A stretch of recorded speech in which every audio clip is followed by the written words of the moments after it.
The prospect of China banning fossil fuel-powered vehicles is failing to alarm investors in the oil producers likely to lose out.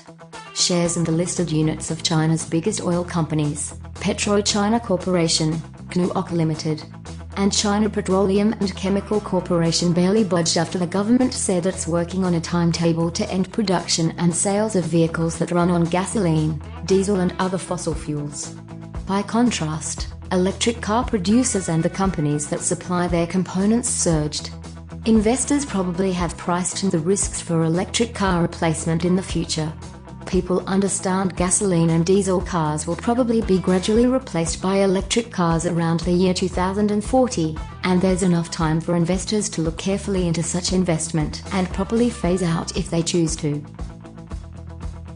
From the Organization of Petroleum Exporting Countries to BP Plc, the world's biggest oil producers have started to take electric vehicles seriously as a long-term threat to demand.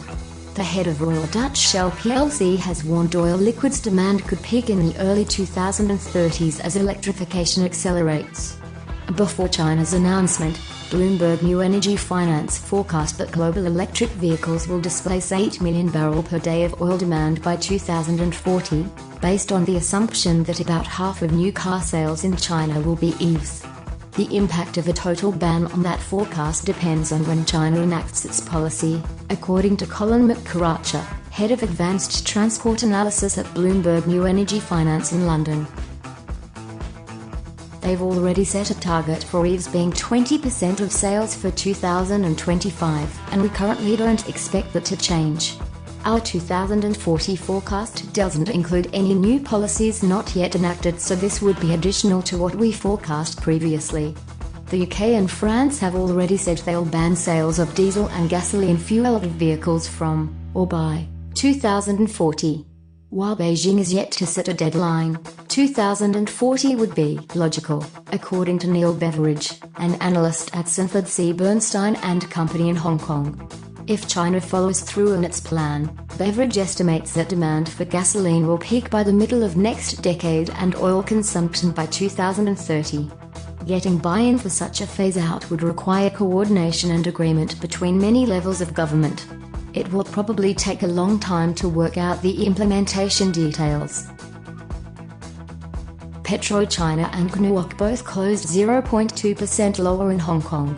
Sinopec, which is trading Monday without the right to receive its next dividend, gained 0.8%.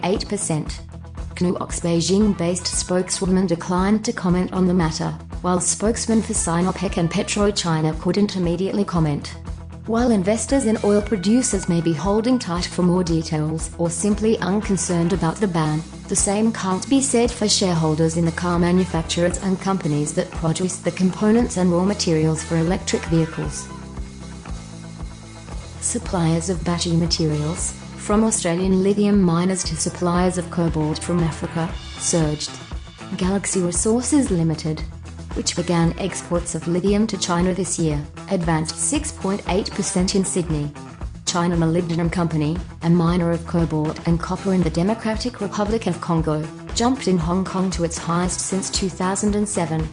BYD Company, China's largest electric vehicle maker, gained as much as 7.2%, while Bank Motor Corporation jumped 2.9%. Gokshin High-Tech Company, an EV battery manufacturer, rose as much as 8.3% in Shenzhen. To get faster updates and the latest news from the oil and gas industry, please subscribe to the YouTube new video channel and connect with us on Facebook, Twitter or LinkedIn.